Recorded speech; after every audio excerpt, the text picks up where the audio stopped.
Hello everyone. आज हम NCERT chapter gender, religion and caste के बारे में डिस्कस करेंगे। पहले हम इस चैप्टर का ओवरव्यू देख लेते हैं। जैसे कि हम पहले चैप्टर्स में पढ़ चुके हैं या पहली क्लासेस में हम पढ़ चुके हैं कि डाइवर्सिटी क्या होती है। तो अब यहाँ पर अब एक वर्ड है सोशल डाइवर्सिटी, यानी कि जो सामाजिक डाइवर्सिटी है, विभिन्नता है, वो हमारे डेमोक्रेसी के लिए कोई भी किसी भी प्रकार का थ्रेटन नहीं है, यानी कि खतरा नहीं है।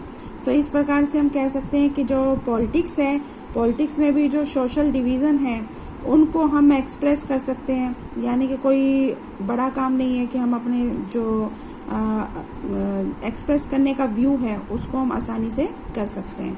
तो इस चैप्टर के अंदर हम पढ़ेंगे कि डेमोक्रेसी के अंदर जो हम काम करते हैं, प्रैक्टिस करते हैं, उसको हम जानने की कोशिश करेंगे कि कैसे करते हैं।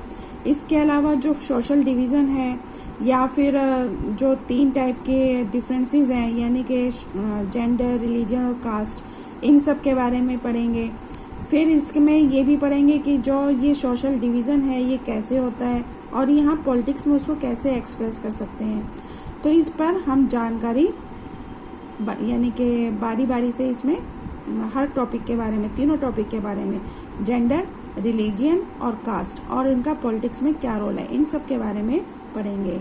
इसके अलावा ये भी पढ़ेंगे कि यहाँ पर जो हम अपने व्यूज़ हैं या फिर जो डिफरेंसेस हैं उनका हमारे जो डेमोक्रेसी है उसके ऊपर इसका कोई हेल्दी असर पड़ता है, यानी कि ये हमारे लिए लाभकारी है या फिर मेरिट है या फिर ये हमारे अदरवाइज या फिर इसका नुकसान होता है। इन सब के बारे में इसके अंदर डिस्कस करेंगे। तो इसमें हम शुरुआत करते हैं जेंडर एंड पॉलिटिक्स। इससे हम अपना चैप्टर की शुरुआत करते हैं। तो यहाँ पे कहते हैं जेंडर डिवीजन क्या है? A form of hierarchical social division seen everywhere but is really recognised in the study of politics. कहने का मतलब है कि जो सोशल डिवीज़न है, वो जो असमानता है, वो हर जगह हमें दिखाई देता है। जैसे कि हमें पता है कि सोसाइटी के अंदर अमीर लोग भी हैं, गरीब लोग भी हैं, तो लेकिन हम इनका पॉलिटिक्स के अंदर कैसे पहचान कर पाएंगे, ये शायद ही हम इसकी पहचान कर सकते हैं। अब यहाँ जो जेंडर डिवीज़न है उसके बारे में बात करें तो यहाँ पर सीधी सी बात है कि यहाँ हम मेल और फीमेल के रूप में पैदा होते हैं, तो वो हमारी जो बनावट है वो उसके ऊपर क्या करती है, डिपेंड करती है। अब यहाँ पर सीधी सी बात है कि जो हमारी डिवीज़न है, यानी कि एक तरह से ये कह सकते हो जो बायोलॉजिकली हमारा जो डिवीज़न है वो स्टीरियोटाइप और एक्सपेक्टेशंस, यानी कि हमारी जो स्टीरियोटाइप यानी कि पुरानी जो रूढ़वादियाँ हैं, यानी कि जो पुराने टाइम से हमारे विचार चले आ रहे हैं, और जो हमारा सोशल में हमारी जो रोल है उसके ऊपर डिपेंड करता है। तो यहाँ हम 4 टाइप के स्टडी करेंगे। पहला प्राइवेट डिवीज़न, दूसरा पब्लिक डिवीज़न, तीसरा ऑपरेशन इन वेरियस वे और फोर्थ है वुमेन्स पॉलिटिकल रिप्रेजेंटेशन। तो पहला आ जाता है हमारा फर्स्ट टॉपिक आ जाता है प्राइवेट डिवीज़न। अब यहाँ कहते हैं boys and girls brought up believe that women have to look after household and children. अब यहाँ कहते हैं कि लड़के और लड़कियों का जो पालने का जो तरीका होता है वो शुरू से ही डिसाइड हो जाता है, यानी कि जो लड़के हैं उनको अलग तरह से ट्रीट किया जाता है और जो लड़कियां हैं या उनको अलग तरह से ट्रीट किया जाता है। यानी कि जो सोशल डिवीज़न है उसके अंदर गर्ल्स को इस टाइप से तैयार किया जाता है कि वो अपनी जिम्मेवारियों को, अपनी जो उसकी जिम्मेवारियां हैं घर संभालने की और अपने बच्चों को पालने की, उस टाइप से की जाती है। ये चीज़ क्या होती है कि दिखाता है कि जो फैमिलीज़ हैं उनके अंदर जो डिवीज़न है वो सोशल डिवीज़न ये कह सकते हो या जेंडर डिवीज़न की दिखाती है। अब है reflected in sexual division of labour, यानी कि यहाँ पे हम इसको बोलेंगे लेबर का मतलब है श्रम यानी कि मेहनत, और सेक्सुअल डिवीज़न यानी कि लैंगिक विभाजन। तो ये जो चीज़ है ना अधिकतर फैमिलीज़ के अंदर दिखाई देती है और यहाँ पर बॉयज़ एंड गर्ल्स का जो पालन पोषण है वो अलग तरीके से होता है। यानी कि औरतें होती हैं वो घर का सारा काम करेंगी, women do all the work inside the home and man work outside to earn. ये उनको पहले से ही तैयार कर दिया जाता है कि जो लेडीज़ हैं वो सारा घर का देखभाल करेंगी, काम करेंगी, बच्चों की देखभाल करेंगी, घर में बड़े बुजुर्ग हैं उनकी देखभाल करेंगी, कपड़े धोएंगी, बर्तन साफ करेंगी, सफाई करेंगी, खाना बनाएंगी, ये सारे काम उनकी लेडीज़ के हैं। और जबकि जेंट्स हैं वो घर के बाहर का काम करेंगे, यानी कि जो जेंट्स हैं उनको इस टाइप से पहले से ही सिखा दिया जाता है कि उनको घर का काम नहीं करना है, वो बाहर के काम के लिए बने हैं, यानी कि सारा काम बेसिकली उनका जो मेन काम है पैसे कमाना, वो काम वो करेंगे। तो इसके अंदर जो जेंट्स होते हैं ना वो खुशी खुशी ये कह सकते हो कि वो बाहर का काम कर सकते हैं। अब यहाँ पर आता है but when these household jobs like cooking is paid for man are ready to do so. अब यहाँ पे कहते हैं कि जो जेंट्स जिनको अगर घर का काम करने से पैसे मिलते हैं, मोस्टली जैसे कि होटल्स होते हैं, तो होटल में जो कुक्स होते हैं या फिर टेलर होते हैं, तो ये घर के बाहर काम करने में बहुत खुशी होती है इनको, क्योंकि इनको क्या मिलेगा, इससे पैसा मिलेगा, पेड किया जाएगा इनको। तो ये कई बार क्या होता है, जेंट्स जो बाहर जॉब करते हैं, जैसे कुकिंग का हो गया, जैसे कि होटल्स वगैरह हो गया, या फिर टेलरिंग हो गया, बहुत सारे ऐसे काम होते हैं जिनके अंदर पैसा मिलता है, तो ये आसानी से उनको कर लेते हैं। अब यह डिफरेंस दिया गया है विलेज और अर्बन एरिया का। विलेजेस वुमन फैच वाटर, जो गांव है उनके अंदर जो लेडीज़ हैं फैच वाटर यानी कि पानी लेके आती हैं, कलेक्ट फ्यूल है, जो ईंधन होता है गांव में चूल्हा जलाते हैं तो उसके लिए वो लकड़ियाँ इकट्ठी करती हैं, and work in fields too, घर के काम के साथ साथ बाकी ये सारे भी उनके काम जरूरी हैं, जैसे कि पानी लेके आना, ईंधन इकट्ठा करना और खेतों में भी काम करना, ये लेडीज़ के काम है यानी कि गांव में। In urban areas poor women work as domestic help in middle class homes while middle class women work in offices. अब अर्बन एरिया की बात करें यानी कि शहरों की बात करें, जो पुअर हैं यानी कि जो गरीब हैं, जो मतलब हमारे यहाँ मेड आती हैं घरों शहरों में, तो वो क्या होती है कि जो मिडिल क्लास है यानी कि जो मध्य वर्गीय परिवार हैं उनमें डोमेस्टिक हेल्प्स की तरह काम करती हैं, यानी कि नौकरानियों की तरह काम करती हैं, जो हम अपने मेड रखते हैं।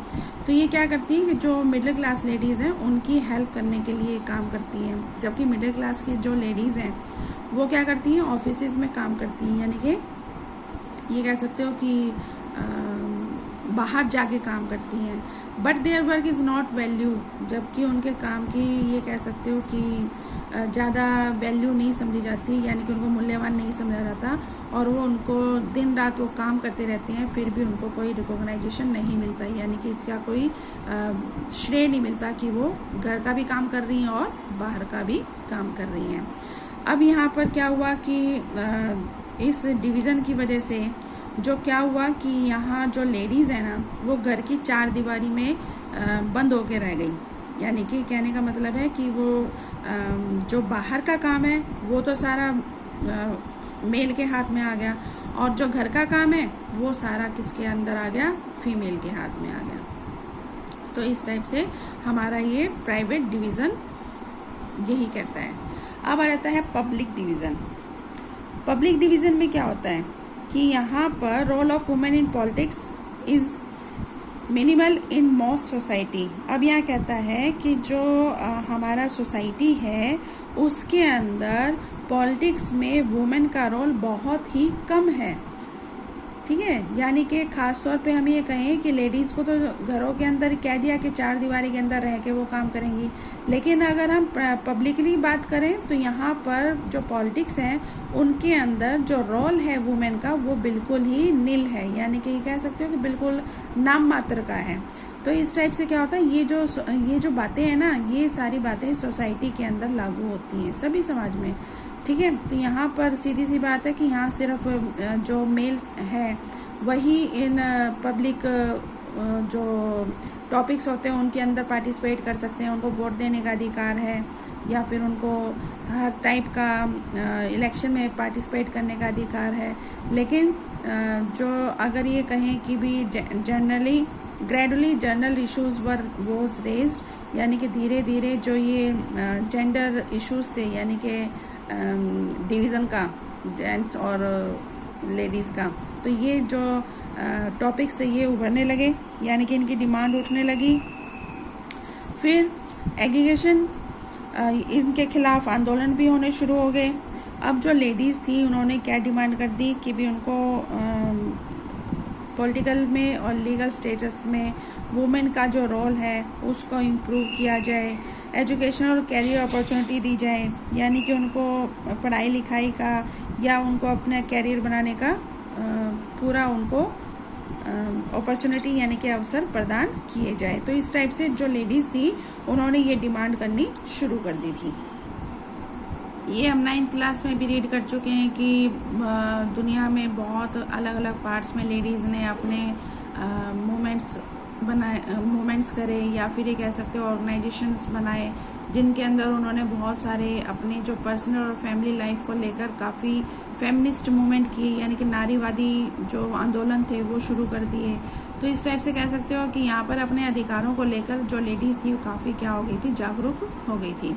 Political expression of gender division and mobilization help to improve women role in public life। अब यहाँ पे कह सकते हैं कि जो लैंगिक विभाजन था, यानी कि जो जेंडर डिवीज़न था, उसके अंदर जो पॉलिटिकल हमारे एक्सप्रेस थे, या फिर हम ये कह सकते हैं कि जो हमने उनको घेराबंदी करी, गोलबंदी करी, जिसकी वजह से यहाँ पर मोस्टली जो वुमेन थी उन्होंने अपना रोल प्ले किया, यानी कि अपने आप को जो उनका ये कह सकते हो स्टेटस था उसको ऊपर उठाने के लिए उन्होंने काफ़ी कुछ किया था।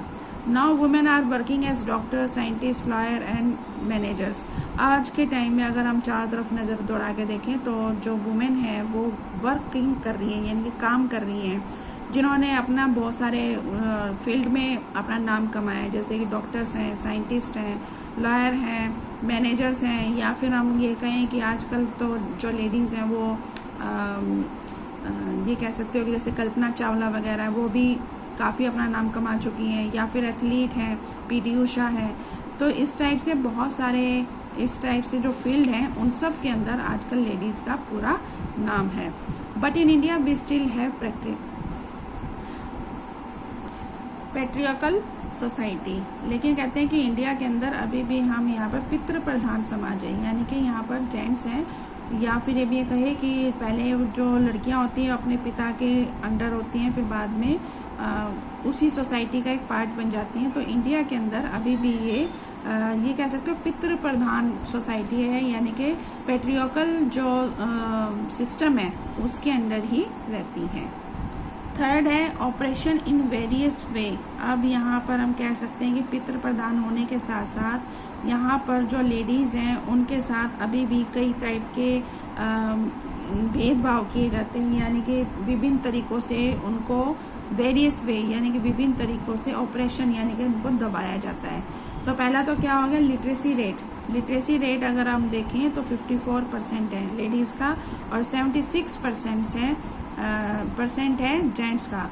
तो यहाँ हम कह सकते हैं कि एक small proportion of girl student go for higher education. अगर हम यहाँ देखें बहुत कम संख्या में हायर एजुकेशन के लिए लड़कियाँ आगे जाती हैं, ठीक है। तो यहाँ बहुत कम है। जो अगर हम देखें कि स्कूल की जो एग्ज़ाम्स हैं उनका अगर हम रिजल्ट देखें तो हम देखते हैं कि कई जगह लड़कियाँ क्या कर लेती हैं, लड़कों से आगे निकल जाती हैं। कोई भी बोर्ड एग्ज़ाम का आप रिजल्ट देखेंगे तो उसमें आप देखेंगे कि जो लड़कियां हैं वो आगे निकल जाती हैं, लड़कों को पीछे छोड़ देती हैं। तो लेकिन उनके लिए पढ़ाई के दरवाजे क्या हो जाते हैं, आगे बंद कर दिए जाते, चाहे वो कितनी भी होशियार क्यों ना हो, लेकिन उसके लिए क्या हो जाते हैं, दरवाजे बंद हो जाते हैं। क्योंकि माँ बाप के पास इतने रिसोर्सेज नहीं होते हैं, क्योंकि रिसोर्सेज नहीं है तो वो क्या करते हैं, या तो अपने लड़के के ऊपर खर्च कर सकते हैं या फिर लड़कियों के ऊपर खर्च कर सकते हैं। तो यहाँ पर जो माँ बाप हैं वो दोनों में अगर ऑप्शन दिया जाए तो वो अपने जो लड़के हैं उनके ऊपर ज़्यादा रिसोर्सेज को खर्च करने के लिए तैयार रहेंगे, जबकि लड़कियों के ऊपर अपने रिसोर्सेज कम खर्च करेंगे। तो मेन कारण यही है कि हमारी सोसाइटी के अंदर अभी भी स्टीरियोटाइपिंग है। फिर आ जाता है वेजिस का मतलब है कि यहाँ पर जो वेतन है, वेतन यानी कि पैसा, the proportion of women among the highly paid and valued job is vary. On the average India women work more than 1 hour than as average men every day. अब हम यहाँ कह सकते हैं कि जो वेतन है, यानी कि जो हम उसको सैलरी दे रहे हैं, चाहे कोई भी पार्ट है, इम्पोर्टेंट काम कर रहे हैं, लेडीज़ भी कर रही है उस काम को, जेंट्स भी उस काम को कर रहा है, लेकिन हम यहाँ पर जो प्रेफरेंस है जेंट्स को देते हैं। कोई भी जॉब है, चाहे वो टीचिंग है, चाहे डॉक्टर है, चाहे कोई भी है, तो उसमें हम हमेशा लेडीज़ को, या मजदूर है उसमें हम लेडीज़ को हमेशा कम पैसे देते हैं, यानी कि उसको सैलरी कम देते हैं।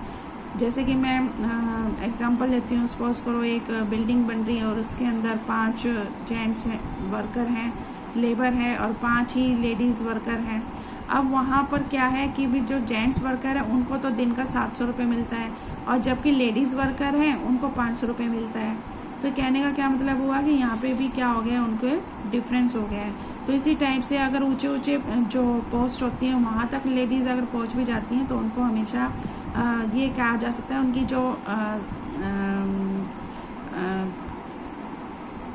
जो बहुत कम लेडीज़ ही ऊपर वाले पोस्ट पे पहुँच पाती हैं, या फिर ये कहें कि जेंट्स के मुकाबले में लेडीज़ को ज़्यादा काम, यानी कि यहाँ पे कहा गया है 1 आवर, तो 1 घंटा ज़्यादा काम करती हैं, और जबकि उसको जो काम ज़्यादा कर रही हैं उसके पैसे नहीं मिलते हैं। जबकि जेंट्स को अगर काम कर रहे हैं तो उनको जो जितने भी घंटे उन्होंने काम किए उसके पैसे मिल जाते हैं। तो यहाँ हम देख रहे हैं कि यहाँ जो लेडीज़ और जेंट्स का काम करने का एक ही तरीका है, लेकिन फिर भी उसको वैल्यू नहीं समझी जाती, यानी कि लेडीज़ के काम की वैल्यू नहीं समझी जाती। अब आता है इक्वल वेजेस। यहाँ पर कहने का मतलब, इक्वल का मतलब है समान वेतन।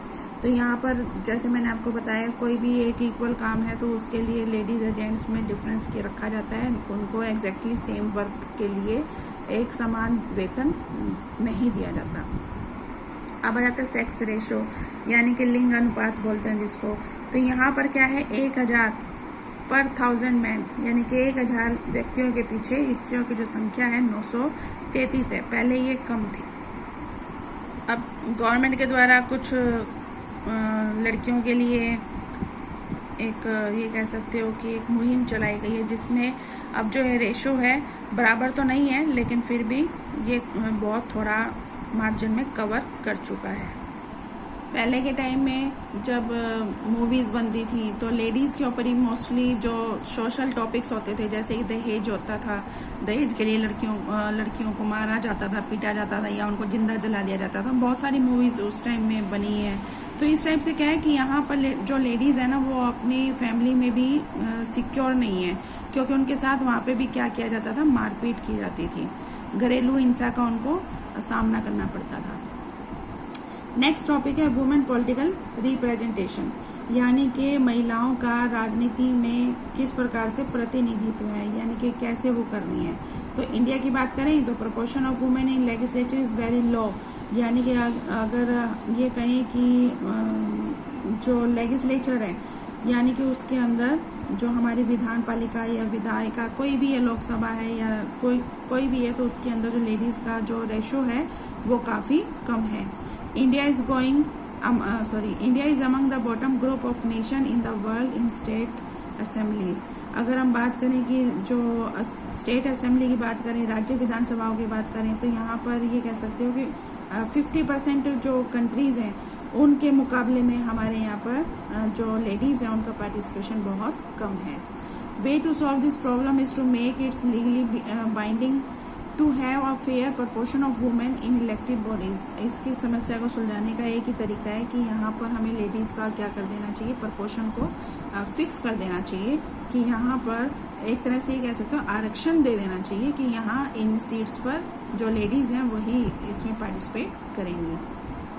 जैसा कि पंचायती राज में है, we have more women representative. तो हम देखते हैं कि यहाँ पर जो महिलाएं हैं उनका रिप्रेजेंटेशन ज़्यादा है, यानी कि प्रतिनिधित्व ज़्यादा है। A bill for their representation in parliament is also proposed since the last decade but has not been passed by male dominated legislative. अब यहाँ पे एक कानून भी बनाया गया था, यानी कि संसद में ये डिमांड की गई थी कि जो लेडीज़ की सीट्स हैं 1/3 हो जानी चाहिए।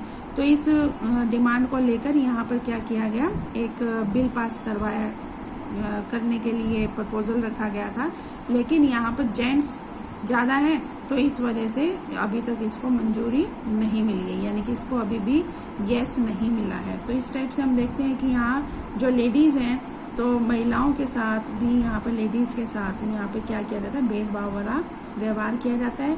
और जो पॉलिटिकल इश्यूज़ हैं उस तौर पे भी अगर देखा जाए तो उनको इस टाइप के बेनिफिट्स मिलने में अभी काफ़ी देर है।